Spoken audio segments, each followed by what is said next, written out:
Hey, Wyatt, nice shirt, man. Hey, nice shirt as well, and nice hat. Hey, how about that? I wonder why we're wearing all this. I wonder too, man. Like, why would we wear this shirt for such an occasion? It shouldn't be the number 1. It should probably be the 45, the driver who won this week. Yes, absolutely. And probably one of the most, I wouldn't say iconic for this sport, but iconic for a different sport. I'd say so. And I think this is pretty big. Pretty big. Yeah. And I mean, and especially with the way that it was done. More particularly because, yes, the cat's been out of the bag for the last, 3 days now. Kurt Busch won at Kansas in the most cleanest fashion possible, unlike what happened last week at Darlington. So, yeah, but yep. So this is officially going to be the first installment of this podcast. The reason for that is that the last one we were gonna do for Darlington, which Wyatt would not have been happy for. But also at the same time, closer to the end, the footage for this end of the podcast ended up getting cut, so unintentionally. So I don't know how that happened, but still, either way, here we are for the next episode. Sean's fault. Yeah, we're totally blaming Sean Ard for that. But yeah, so here we are for officially first installment of the Gamers Talk NASCAR podcast. For those that don't know, if you're watching this on YouTube or if you're listening to this on Spotify, either or, it doesn't matter which you choose. I'm Elijah Leonard. I'm the host. Usually I'm the host, but Wyatt is also the co-host for this one. So I was about to say, going to say like I'm the co-host, like going to say like you're the host, I'm the co-host. I was going to add that in there either way. So yeah, we're to that. Yeah, but yeah, we're co-hosts of the Gamers Talk NASCAR podcast of this brand new show. That I mean, even I kind of put it together, brought it to Wyatt, and he's like, "Yeah, that's cool." He's like, "Yeah, that's cool. Let's do it." I think my answer word for word. I'm actually going to look it up. Oh crap! It was over here. It's on this. I have 2 different monitors. I forgot which one it was on. Okay, yeah, word. Oh, I said like. Oh, it's like the P. I actually, when I first saw this, I was actually. It's like I like it, but I don't know about the picture because my face. You'll see my face in one of these. Oh yeah. It's like what? I'm actually trying to find where I said that. I actually do not remember where I if you scroll up, I think probably to the picture. Yeah, that's what I'm looking at. I'm at the picture. I think I asked which picture you used, and that's. Oh yeah. That's why I'm trying to. Oh well, we'll figure that one out later. But I was trying to figure out what I said word for word. I think we were in a call. I think we did a call when you mentioned. I'm like, yeah, I think my word for words were I'm down. I think that was the case, but yeah, this is possible, and let's break down Kansas. Let's break it down.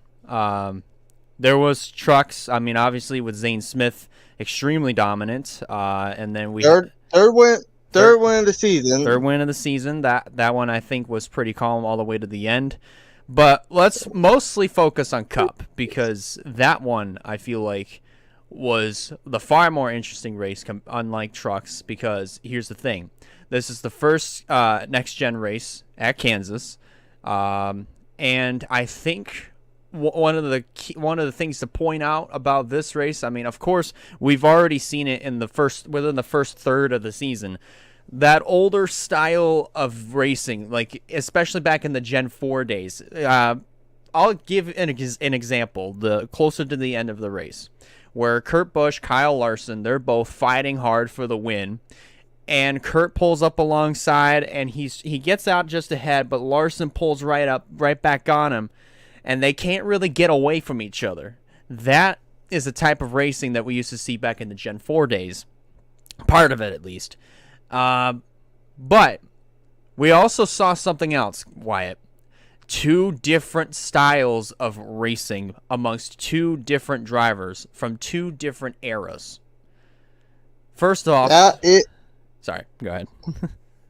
It was a pretty good racing along it, but I'll get actually go ahead. I got my thing. You can say what you're about. Say what you're about to say. And I was going to mention my thing. So the first thing that I was going to point out is let's talk about Kyle Larson. Larson, unfortunately, I hate to say it, but this year has not been his year thus far. I mean, especially with the way that he's unless it shows in the way that he's been racing. First off, I mean, he caused a wreck at Daytona.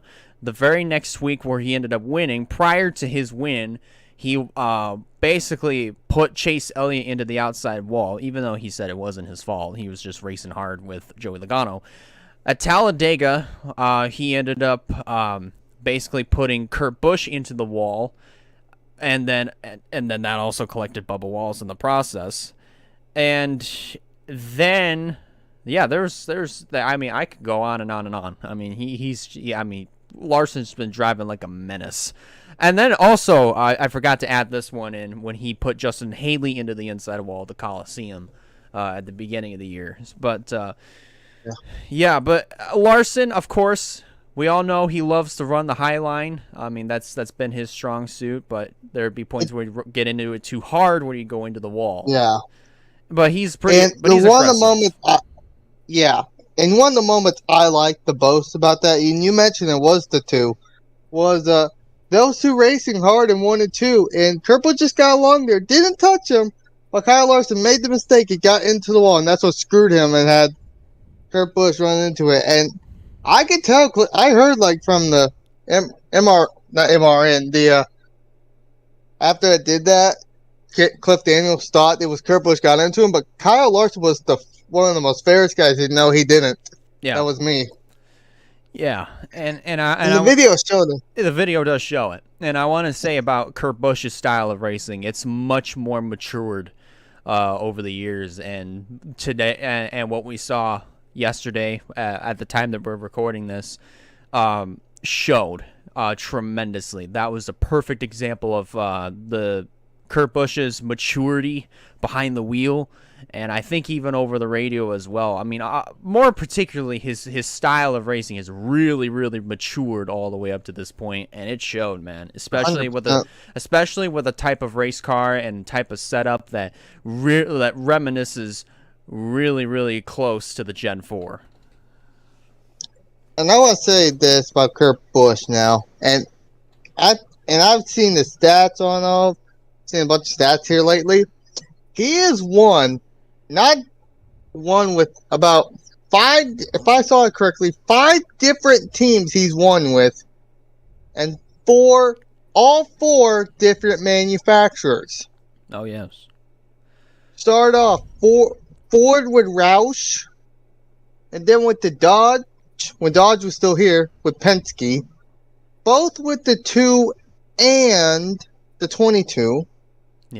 Then he had some curveballs with, I forget who he drove for in 2012. Phoenix. Because the thing is with Kurt, he drove for Phoenix Racing, Kyle Busch. Yeah. All over. Yeah. Anyways. Yeah, 2012 not good. At the 13 front row. Not front row. Furniture row. I get those two mixed up. I don't know why. Same name. Didn't do good. 2014 came around. Got his first win in the Chevy with Stewart Haas, which ended up another few-year deal. And then by, was it 17 or 18 he won at the Ford? It's 2017 SHR went to Ford. It was 2017 Daytona 500. He won back as a Ford. Won with Ford again. Few years. Back with Chevy for Chip Ganassi from 19 all the way till 2021, and then now 2022 gets the 4th manufacturer win with a Toyota. That's yeah, absolutely.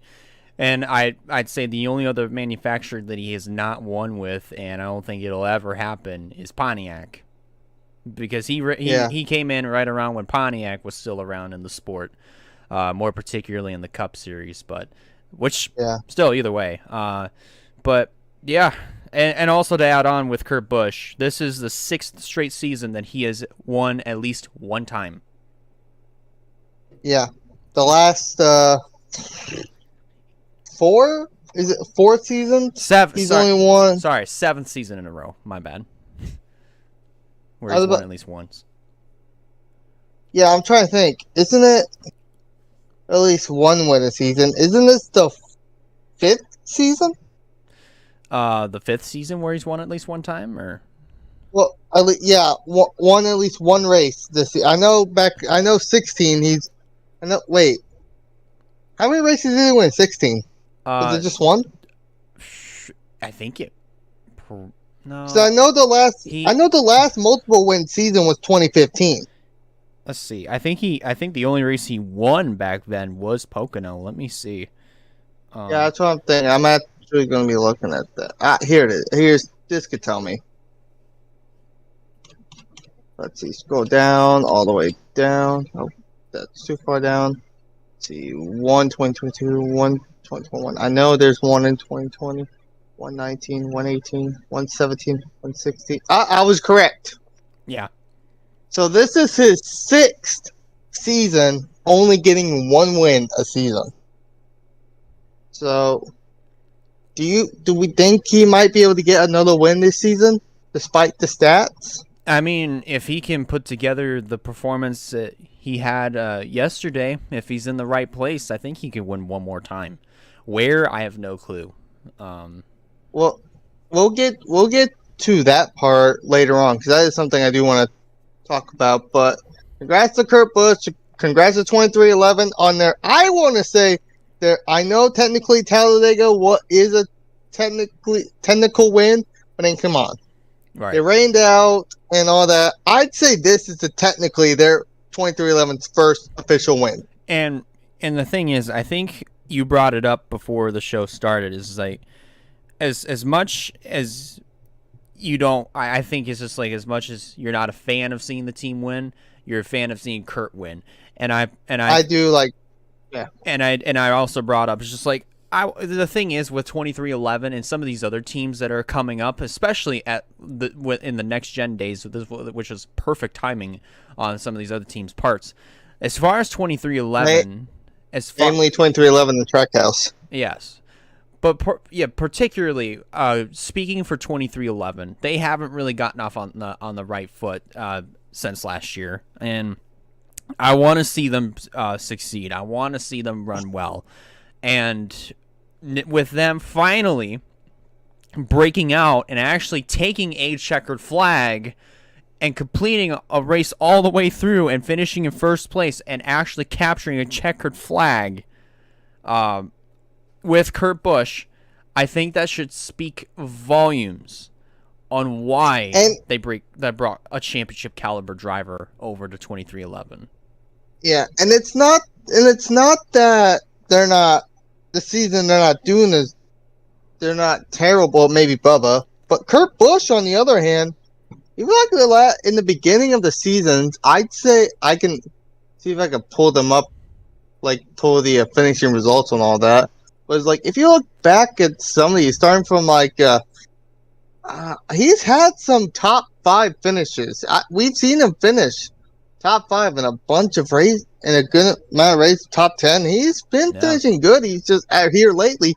He just hasn't been able to finish. Yeah, because of which is stuff unfortunate. that probably, stuff mainly wasn't his fault. Oh yeah, like I've been looking back in the top 10 recently. He got 6th place at Martinsville. I'm founding the entry list. I'm scooting back to where I can at least see so I can go back there. yeah. Most recent 6th at Martinsville. I'm about to look up. See, hold on. You got third. You got third at Atlanta. 5th at Phoenix. 5th place at Phoenix. The 13th Vegas, not the best, but not terrible. 8th at Auto Club. That's not bad. I don't know where he finished Daytona. I'm actually looking at that. I think he DNF'd. Oh no, he ran 19th. He's not doing terrible. Yeah. Kurt Busch is actually not that bad. He's doing really good. He's just bad timing and bad.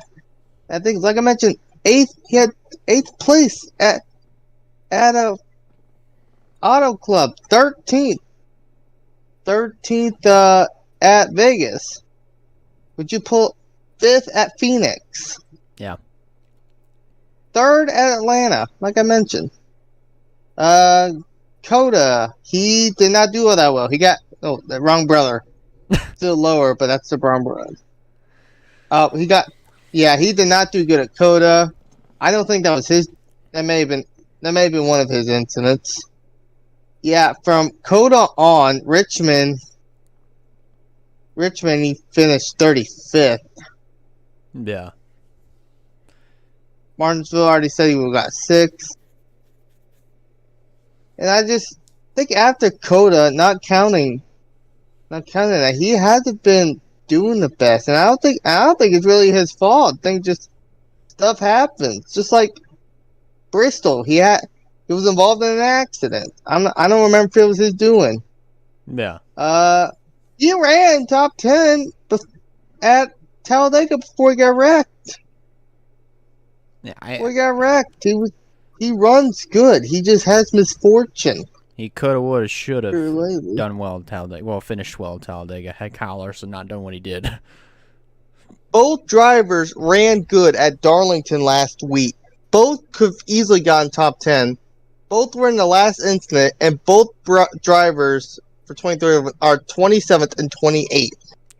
So Kurt Busch is not doing terrible at all this season. He's just not able to finish. Right. Or finish. So Bubba Wallace, I can't really say much, but Kurt Busch, he's not doing terrible. He was a great pick for the 45, and with this win, it definitely showed. Oh yeah, absolutely. It shows quite a bit, and it speaks. I think it just speaks volumes on like who you should choose to, drive for your team. I mean, especially for a startup team like 23XI. I know they're still fresh into the game, but still. Let's talk about another guy. That caught the eyes of quite a lot of people. He's not racing in any of the Premier Series Xfinity Trucks or Cup, but he races in the ARCA Series. His name is Daniel Dye. So, I don't know what to say about. I mean, he was able to race this weekend. He was able to race, but I mean, you heard why he got arrested. Yeah, I did. So I did, but then they appealed it, and how they deemed that? I don't know, but to those that don't know exactly why he was suspended indefinitely, most people have already figured it out by now. But to those that don't and haven't yet, he was arrested for a felony battery charge. So he punched to go on detail, he punched one of his college I wouldn't say classmates, one of his people, someone at college. I don't know. I go to college. And I forget what their colleagues. One of the colleagues in the groin. See, I thought at first. Before I did a little bit of research on why he got arrested, I thought he killed somebody, which that would have been way darker, and I would have really way worse. I would have really understood why GMS would have suspended him indefinitely. But I mean, I don't know what would have transpired with that little low blow kind of deal. Still, he could have just been defending himself, and I mean, like they could have seen it took it the wrong way, and yeah, I mean, Still, nonetheless, it's great to see Daniel Dye back, but better hope and pray that he doesn't do the same stuff again if he ever gets into an altercation with somebody. Yeah, he's better now. That's going to get. No, He's going to be really screwed there. no, wait, that should be the ultimate takedown. If he gets into a fight with somebody, low blow, then you can really take him down. Speaking of the word blow, that's what these tires did. Oh my gosh. See, this race could have been, I mean, the Cup race could have been just a tad bit better if the tires weren't as atrociously bad as they were. Bro, they mentioned they done tire tests at this track. Yeah. How hard are these cars running from doing these past tests? Like they're blowing almost every 20 to 25 laps, maybe 30. I can't really explain that. I mean, I don't even know what Goodyear did to those tires. I mean, even to begin with. And it probably isn't Goodyear's fault. It's just maybe they got something wrong with probably the formulas that they're using to put together those types of tires. And there was multiple times there should have been a caution come out for tires, and they didn't. I mean, I'm kind of glad they didn't, but at the same time, I think they should have. Yeah. But there was one car that actually went legit, did a full 360, full 360, and still kept it going, and they kept it green. Yeah. So I want to add something on to that. When Chase Elliott blew his left rear tire, and he got stuck, did you notice if you looked into the cockpit from the rear windshield?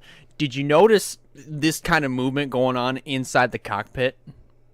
Like he was. I did. I don't think I really saw that. I saw some movement inside the cockpit. I don't even know if Chase was pissed or what, but it looked like he was doing a bunch of this and flailing his arms around. We'll probably find out what radioactive, and by the time radioactive comes out, this will already be out. But it's like probably.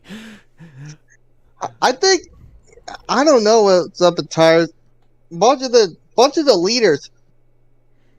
Not Daniel. I lost his first name for some reason. Byron.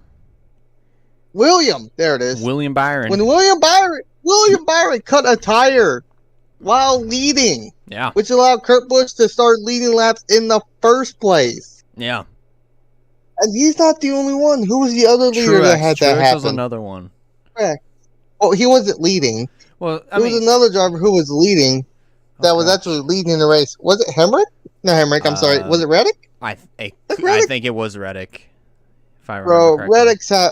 Reddick has bad luck, man. He after the Bristol Dirt that he should have won, he's just gone downhill. Yeah, and I hate that for him. I know he's gonna win, but when? That's the question. But now this topic involves wheels. Probably was the highlight of stage 2. Oh gosh. Oh my god, the most impetus wheel that would not come off the car. Oh, who was it that had that problem? Jones. That was Eric Jones. Bro, I was watching that because during one of the cautions they couldn't get the wheel off, and then and then they've had almost every tool you could think of. I've seen breaker bars. I've seen use a sawzall. I kid you not. It was a long breaker bar that they use. Bro, when it comes on NASCAR, you should rewatch it. It's funny as hell. It was like they use everything under the sun to try to get that thing off. Oh my gosh. Bro, that was brutal. We were all just like really hoping that it would, and we were all, oh my god, it was funny. He was able to race. I think he still was able to finish. I don't remember. I don't remember if he finished or he just called it quits. Went back in there. Let me check that. No, he was still running. It says he's still running.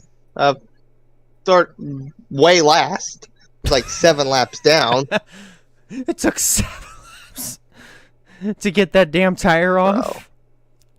bro. Different cautions too. It just he did not. That was suck. That sucked so bad. That has I to should. I be should be that the most arguably unlucky. has to be not only the unluckiest, but probably the worst pit stop of Eric Jones's career thus far. And the worst pit stop for the one lug nut deal. Oh yeah, I'd say Took- so. Took 13 races. Not count. Actually, no. If you count the well, they really didn't have anything about the exhibition. At the you really didn't. You had absolutely nothing with like the exhibition races, more particularly the Coliseum. You never had that. yeah. So if you count both the dual races, all that, that's literally like 15 races without incident, and then we get to here. Right? And they're literally using every toy that they can get out of their toolbox to pull this tire off. And it's just like, well, what even in the world? What have we come to now? You might as well try to like get all of your guys to grab at least a section of the tire, like the actual wheel, to try to heave it off. Either that or just like, I don't know, like get a bunch of crowbars or try to get, I don't know, maybe a saw, like an electric saw, to get this thing off. That was probably one of the highlights of the race. That was amazing. Oh, speaking of tires, yeah, it also happened to Christopher Bell, I believe. I think he just cross-thread. I think I just heard he cross-thread them. He was able to still be fine. Which that brings me to another segue. Unless you want to say something real quick. Oh, I don't even know what I was gonna say, to be honest. You bring him up. That brings me to my next segue on here. How many Toyotas do you think was in the top 10 that race? If I don't know if you've seen the finishing results, but if you had to guess how many Toyotas out of all of them, I think there's only 6 Toyotas in the whole field. If I'm correct on that, guess how many Toyotas finished in top 10? All 6 of them. Yep, Oh my gosh, dude. all 6 of them. Kurt Busch, and I think this might help with taking a rundown of top 10 as well. Kurt Busch is the winner. Kurt Busch won the race, one of the Toyotas. Then you got Kyle Larson, and then you got the Joe Gibbs quadruplets of Kyle Busch in third, Denny Hamlin fourth, Christopher Bell fifth, and Martin Truex Jr. in sixth. Wow. And then you got Ross Chastain in seventh. Had a really good race. I think he got a tire flat too. I don't know. Ricky Stenhouse Jr. and Attaboy closing up, making really good finishes. 8th place. Mm-hmm. Alex Bowman, 9th. And then Bubba Wallace rounding out the top 10. Yeah, I figured Bubba would got a top 10. I think he did finish. Yeah, he would have finished 10th. Yeah, absolutely. He did finish 10th, but that's crazy. All the Toyotas. It is. That's nuts. At the very end, all of the Toyotas showed up. That's amazing. That is Toyotas amazing. Toyota's slowly picking it up. I think with if I had to be honest, maybe Kyle Busch, but I think the Busch brothers are the only ones that have actually locked in on the Actually, no. You can add Christopher Bell in that list too, because somehow he is getting the poles. He's getting fast car every week. I don't know about finishing, but Busch and both Bushes they've figured out this next gen car, because that's what the Toyotas were lacking for the longest time, trying to figure out how to get these next gens. Now they're getting it. Oh, they are. And I think even at that same time, Remember that statistic that we once had where every driver below 30 was a winner until Denny Hamlin came along and shattered that record? Well, now we're starting to see some of those old-timers, some of those veterans come on up and show some of the kids how it's done. I mean, Hamlin, for example. Kurt Busch is another one. I'm so iffy about Hamlin's win. I mean, yes, he did win that with a strategy, but I mean, come on. Oh, yeah. He didn't get that win. He's still low. He's still really low in the points. Which is nuts. It's like some of the guys that you would expect to be up in the points, like within the top 16, are really low in the standings. And you mentioned that you take out that one. You said you take out the one of 16. That is the driver who we all put in the playoffs, and is not. After his penalty, he's just screwed. Denny Hamlin is the king of pit road penalties, I'll say. That had so many pit road penalties. I bet. That race had more pit road penalties than I've seen in a while. And that's Kansas. It's Kansas for you. And that's not really anything about speeding. It was just like most of was equipment. Forget what they're called. Equipment violations. I've heard blocking pit stops violation. I forget what they're called, but blocking the pit stall. I wouldn't say blocking the pit stop, but just like interfering with pit stop. That was it. Oh yeah. So I've heard much interfering stuff. I've seen a lot of speeding. I've seen a lot of tires come out. This is one of the craziest races that has a bunch of penalties. Yeah. All right. It is surprising. It sounds surprising. It really does. But oh boy. I mean, as far as the playoff picture, obviously we all know that Kurt Busch is gonna be in, because right now he's inside of the top 30 as we currently speak. But, you know, we're only about halfway through the regular season, if I'm correct. So that's correct.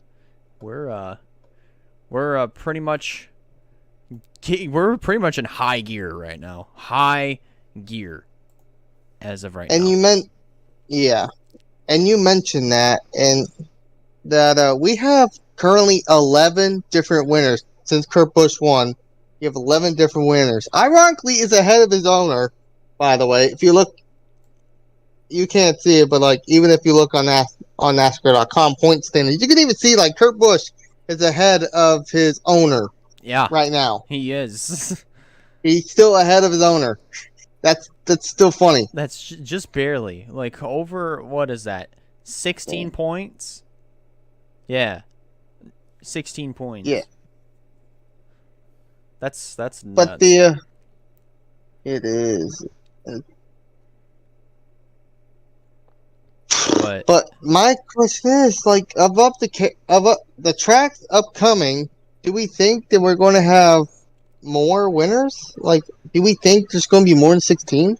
I mean, it's possible. I mean, with this car and the parity amongst the setups, which I know I have said a lot, and it's true. We've seen it already right off the bat at the beginning of the season with guys like Eric Jones coming up and mixing things up. Trackhouse is suddenly starting to go on fire, especially with Ross Chastain. Suarez is kind of getting up there a little bit. 2311 is starting to get their feet wet, just a tad with Kurt Busch. So, I mean, you know, and even Colic Racing's getting up there making some noise every now and then. Yeah. So. Oh, I'm happy about that, too. Petty GMS. I mean, I know I talked about Eric Jones, but what about Ty Dillon? I know he's slowly showing up. We thought he was going to be that guy that runs in the back, but he's actually showing up. He hasn't been finishing top, but he's been finishing like top 20s and all that. He's actually been not too bad for him. He's been doing really well this year. I think this is his best season, ever, personally. But I agree. Yeah, there's a lot of teams that could get up there, probably win a race. How many? Let's see. We've got 1, 2, 3, 4, 5, 6, 7, 8, We have 11, we have 13 races left. 11 different winners within those 13 races. Correct. And we have 13 more left. And looking at the current schedule, I kind of want to do like I know we're going to do like some race. We're going to make the winning predictions farther on down the line for these. These might change, but I just kind of want to think who we think might be if we think we may have more than 16. Who we think might win some of these? It's like going back because Gosh. of the upcoming tracks. We're not counting the All-Star race. We'll do our thing on that one tonight. But just going on the other races, we have Charlotte. Let's just start with the first 4 Cup coming. Let's just start with the first 4, work our way. We have Charlotte Motor Speedway, Gateway, Sonoma, and then Nashville. Man. So it's kind of a toss-up, like I said, with the next gen. First of all, first Coke 600 with these cars coming up here. First Cup race at Gateway, which is first race of June. I already got my answer for that one, hands down. Here's my thing. It's gonna be a toss. This is really gonna be a toss-up for me.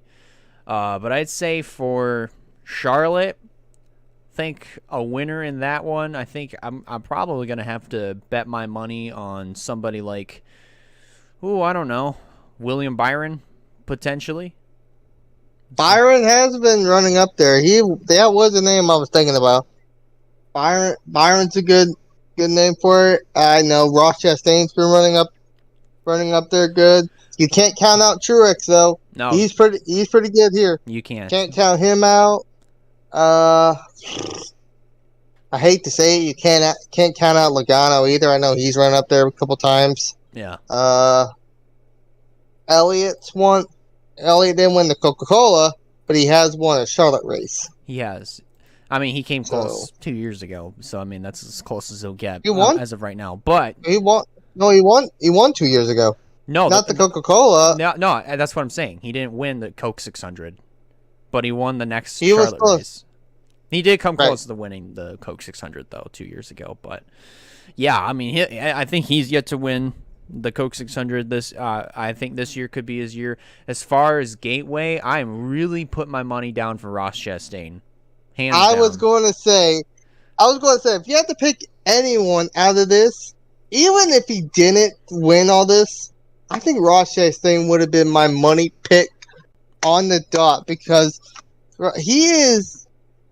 You could just think he's had truck practice. He's the most recent one of the Cup guys to win at Gateway. He's the most recent Cup guy to win. There's no doubt in my mind that Ross Chastain would not be the first pick to do that track. And with the extra shifting stuff, Ross Chastain's slowly starting to become good at that. My money's on Ross Chastain, 100%. Sonoma's a toss-up, though, because we've had different winners for each deal. And you think about the current road course, because I'm thinking, I know Coda's different, but if you think back at the Charlotte Roval, the drivers on my list that might surprise us, of course, not surprise, Allmendinger. I think he's running that race, actually. I think Allmendinger's running that race. Allmendinger should. But Allmendinger, yeah, no doubt, Allmendinger should be. But Ross Chastain's come up a surprise. Chase Elliott, he's not surprised, but he about won Sonoma last year. Martin Truex Jr. is no surprise; he's won that twice. Kyle Larson is the last winner there. But then again, he was so dominant, so I don't know. Yeah. Did I mention Alex Bowman? I think you might have. I can't remember. Alex Bowman, he about won. He could have won last time.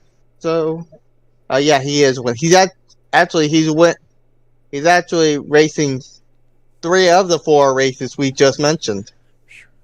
Oh, yeah. Oh, boy. That'll be interesting. But So yeah, the only different one is Gregson at Charlotte, but it's it's an iffy question on that one. But if Ross Chastain's having I think Ross Chastain may have a Kyle Larson season. he could. I mean, I'm not ruling that out. I mean, I especially with Yeah, this go next ahead. gen, and especially with the next gen, and with Trackhouse getting their like feet underneath them, and really capitalizing on this next gen car, especially with the way that they have this year. Mark my words, they're gonna, they might have a Kyle Larson season, which that's the key word I we're saying think here is so. might. So It's a keyword might, because I don't know about Charlotte, but I know Gateway's probably almost a guarantee. Gateway's almost a guarantee. yeah, Sonoma is iffy. That one's up in the air. Nashville is another one I'm thinking because, yes, Kyle Larson dominated that race. I was at that race last year. He did really good. But who snuck up? You remember who snuck up to get a second place finish in that race? Chastain, Ross Chastain. yeah. He's not. I would not be surprised.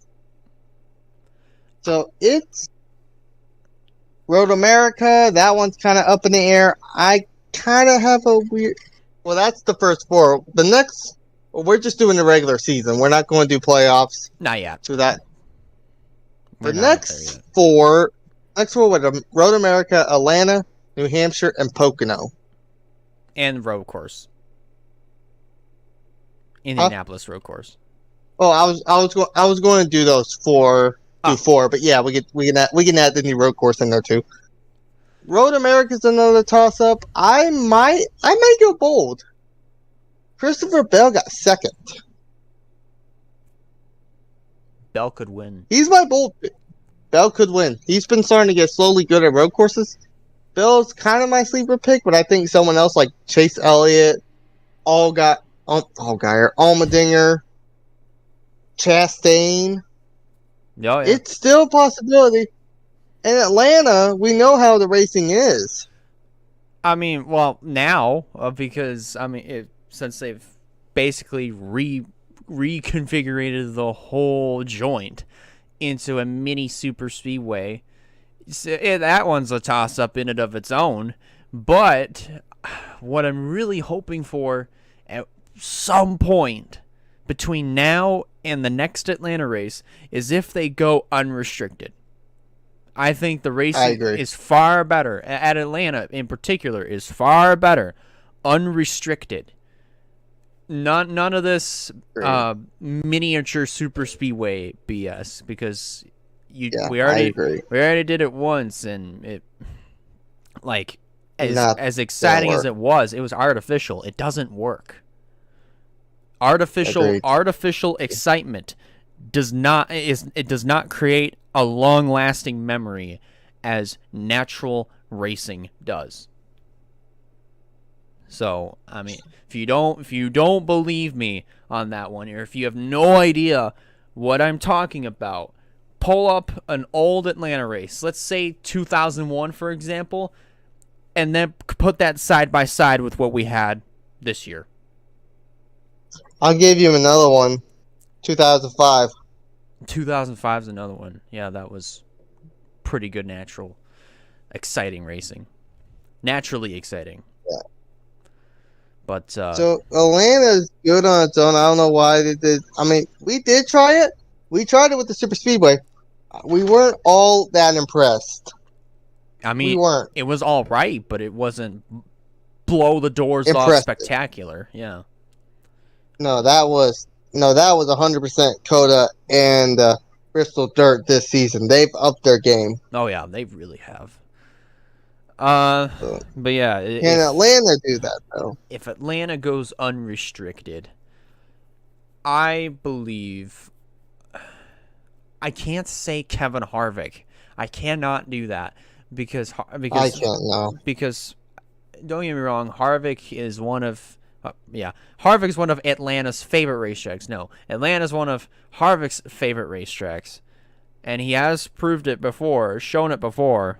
But with this new configuration and with the repave and everything, that's a toss-up. But I'm gonna say I'd say as far as who would be a favorite to win Atlanta, unrestricted. That is, if they ever do it, which I'm hoping they do. Man, I really I kind of want to go sleeper pick. I kind of want to go back to back. I think Kurt Busch. maybe Kurt. Yeah, Kurt could do it. I think Kurt Busch could do it. If not, then of course Ross Chastain. Yeah, of course, Ross. Loudon. This one, I have a good answer. I have a really, really good one. And it's not going to be sleeper pick Eric Almirola. I'll tell you that one much. No. Okie brother. Okie boy. Christopher Bell, man. Okie boy. Yeah. Christopher Bell. I see it. He's won an Xfinity Series 3 times. In the Xfinity Series. One, his rookie year. Second, when him, Reddick, and Custer were the dominant, they didn't go. He wasn't there in 2020, I do not believe. But 2021, he won that race. Bell won that race, and he came second in the Cup race. If that race would not have been downed, he would have beaten Eric Almirola to that race. Probably in that race. Probably would have. Christopher Bell, 100% my pick. And that's not even me. And that's not me being biased either. That's actually straight facts. It really is facts. It's true too, because we've seen in years past, whether it be you forgot to mention trucks. He won there in trucks too back in 2017. Did win across all 3 series, Loudon is Christopher Bell's arguably his best track. His best track to date. Yeah. So it shows. It really does show. So of course you gotta put Christopher Bell as make him a favorite for this for New Hampshire. Now we say that with that, and we're about that way. The only new winner off that we mentioned is Christopher Bell. Yeah. Not counting if there's any random one in Atlanta. Yeah. So that would make that 4. If Blaney, Truex, Harvick, Almirola, even Dillon, Reddick, Jones, or Suarez didn't win yet, that's like 1, 2, 3, 4, 5, 6, 7. 7 races we've listed with only one different winner. Yeah. And then 1, 2, 3, 4, 5, 6 races left. Depends on what the tracks these hold. Yeah. Which the next tracks we're going to mention now, the rest of the 5 is Pocono and Indy Road Course. Pocono's a lot harder to place. Yeah. Arguably and honestly, yes. Because I think they recently did a tire test there. I mean, even though it's just like a lot of the tire testing is just single car runs, it's hard to tell. And plus, it's hard to tell if the tires are going to hold up at Pocono, unlike what we saw in Kansas. But, I feel like that one's going to be, we'll put that one till later. Yeah. We'll put that one in the category of put till later. But Indy Road Course, I think we may know this one. We both may know this one on top of our heads. Allmendinger. Really? I was actually going to go different. Xfinity won it. And then Cup Series could have won it without a penalty. Chase Briscoe. That's right. I forgot all about Briscoe.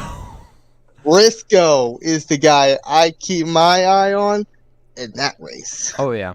And he has a win. He does have a win. So I mean, you also got to throw in, obviously throw in Allmendinger in that mess, but you also have to throw in Austin Cindric into that mess too. Yeah, Cindric's a sneaky road course. Yeah, and he won that. And he won that Xfinity season. Yeah. But So Pocono's a toss-up. Indy Road Course, we're kind of set on 3 guys. Now the last 4: Michigan, Richmond, Watkins Glen, and the random one that we'll probably put till later, Daytona. yeah. Let's just focus on Michigan, Richmond, and Watkins Glen. Gosh, Michigan though. See, that is a racetrack where even half the time, you either have an idea who's gonna win, absolutely for sure who's gonna win, and then you have some of those oddball races that just kind of happen, and then you just get just an out of the blue winner. For example, I mean, for the fall race at Michigan 2017 for me was obviously Kyle Larson, because like he was a favorite to win, but I mean obviously at the beginning of the race I don't think he was an odds-on favorite to win all the way through, because I think at the beginning of the race he was closer to the back of the pack, but still. But if you think back with Larson, he won at that point the last 2 Michigan races. He did. It was no doubt a favorite to go 3 for 3, which he did. Yep. So, which is why he was a guy I thought last year he was going to get it. Yeah, I think. Go ahead. I think this year Larson will get it. You think Larson will get it this year? I think so. I keep my eye on a couple. I think I might keep my eye on one more who could have won it. Don't forget William Byron. He about won that race. That's right. Byron he could have. Byron may have. He could have won that thing. Yeah, I forgot about that. Richmond. Well, I'll say this: old guys ruled in the previous Richmond race. I think old guys are gonna rule this time with the second Richmond race. Who am I picking?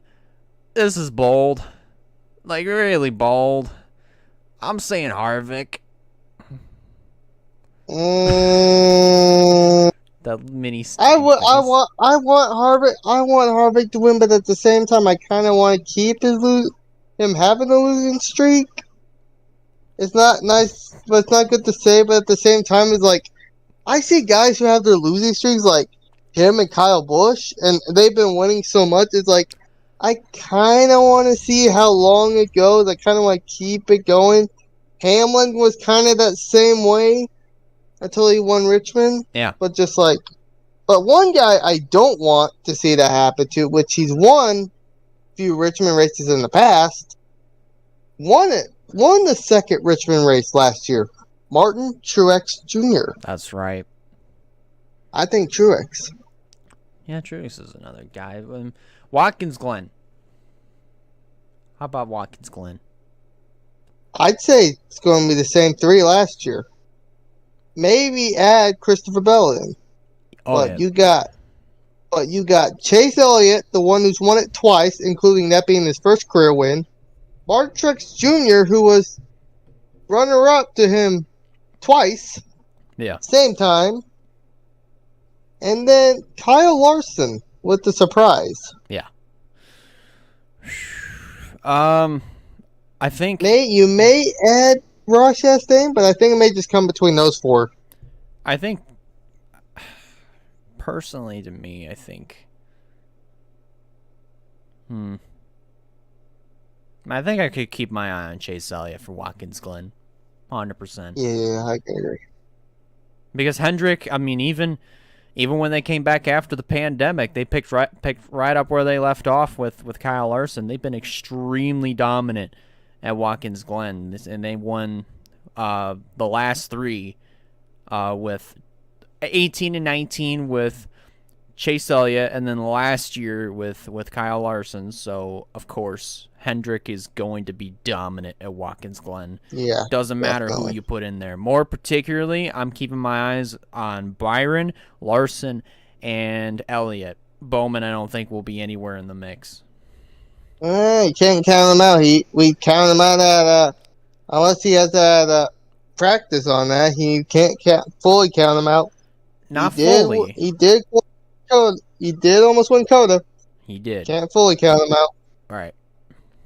So basically, after all that, we've kind of figured that the only two of the non-winners who have not won yet that could win are only Truex and Bell, maybe Harvick. Yeah. That's still 2-3 guys to still try to do wild card races that haven't won yet. Yeah. Only got the wild card. So that might be pretty close. I think it is. That's going to be close. We'll see, though. Oh, man. Man, oh, man, oh, man, oh, man, oh, man. See, we'll preview Texas, but as far as our predictions for Texas, I think we'll just mostly focus on the All-Star race for this one. Yes, 100%. Yeah. Should we add who we think the three we think might end up getting in? Because currently locked into the All-Star race. If I can find it. Actually, I think I made a docs of it. I think I'm starting to make a docs on almost everything. Docs. Let me see. Here it is. Yeah, even when Kurt Busch, even when Kurt Busch winning, he's still in. That was the last one that he tried to get a win to get in. Yeah. So currently, the 19 guys that are in is Allmendinger, Almirola, Bell, Blaney, Bowman, Briscoe, the Busch brothers, Yeah. Byron, Chastain, Elliott, Hamlin, Harvick, Keselowski, Larson, Logano, McDowell, Truex, and Wallace. Yeah.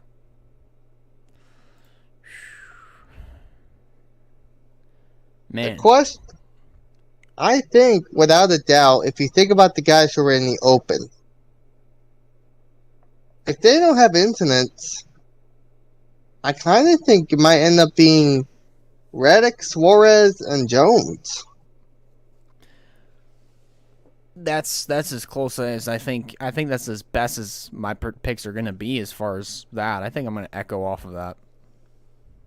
With the fan vote being random, which I don't think even with the fan vote, I don't think they're going to get in. They're going to win it. Gosh, who would be a fan vote? And I'm trying to actually see what the last. I think they recently made like a top 4 fan vote. Let me. Oh. I'm actually looking at Instagram because I saw what their last. Here it is. The top 4 fan vote is actually those 3 and Corey LaJoy. LaJoy, I think is automatic. I think is my lock for a fan vote. You think LaJoy might be the lock for the fan vote? I think so, personally. I mean, I could see it, but at the same time, though, if one of them don't, if one of the 3 don't, it's automatically going to be one of those 2 if they don't crash out. Yeah. Because it has to be a full-on working card to get into the final. Yeah. But I kind of just want to see if there's a entry list to the. I don't think they put out the entry list for the Open yet. See if I can see if there is one. If anything, it should have been at least put on Facebook by now. Probably. It probably should have. I don't know where. By you know who. Oh, yes. Yes. Ah. Well, it's not who I thought, but it's close enough. Around the track NASCAR. Okay. Thank you for actually help. Wrong entry list there. Open. Here we go.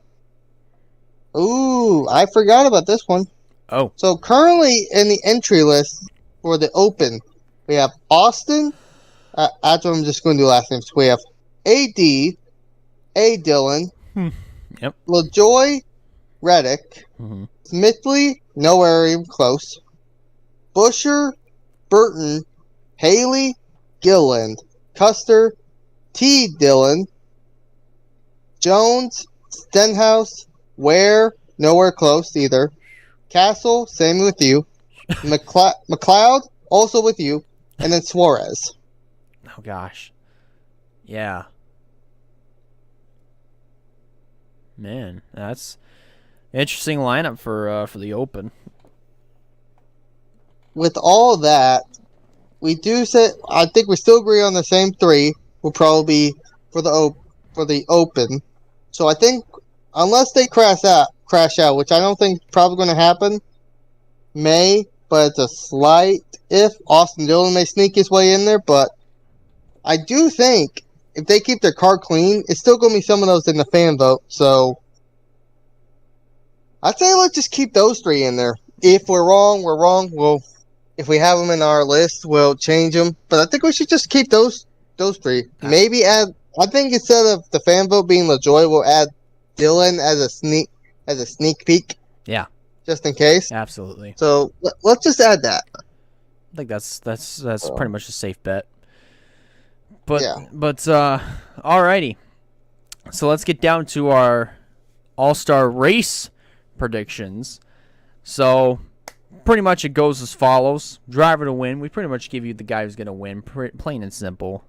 Driver to stay away from is the driver that really hasn't been doing all that well. We're coming up to a track that they absolutely suck at. So basically they would finish at the bottom half of the field. So take, for example, a 40-car field, anywhere from 21st or below, that point would count. And then dark horse, the driver that has been doing really well. It's the opposite of the dark horse, of the driver to stay away from. So 20th or above is when the point would count. Even if they win the race, it still counts. So, all right. So, Mr. Wyatt Walker. All right. You're first. All right, and just to let you know, check your messenger. I did see the notification pop up. Yeah, that's like the entry list there, so that would help you on there. And I'm about to pull back up on here so I can look. So you may have to join the group. I think it's a group. No, it's not a group. That's right. I forget. It's hard to keep track sometimes about it. That's where I usually get my info. I like it. Yeah. But for this current entry list, and I am going to add Reddick, Suarez, Jones, and Austin Dillon in this list. Even if they don't make it even if they're not in this format here in the entry list, they're still going to be added as the three winners in the fan vote. But I think for the dark horse,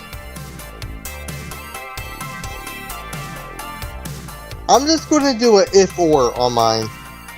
I know we don't usually do these, but just in case, I think he'll make it, but at the same time, if it's not him, let's think it'll be this guy. I think if he's in, I think Tyler Reddick's my dark horse. Tyler Reddick, I'm using him, but if it's not him, then I'm going Kyle Larson. Okay. Driver stay away from, I'm using this, Brad Keselowski. I could have gone Bubba Wallace, but I'm like, what's more realistic? Alright. Yeah. The winner? Tough one.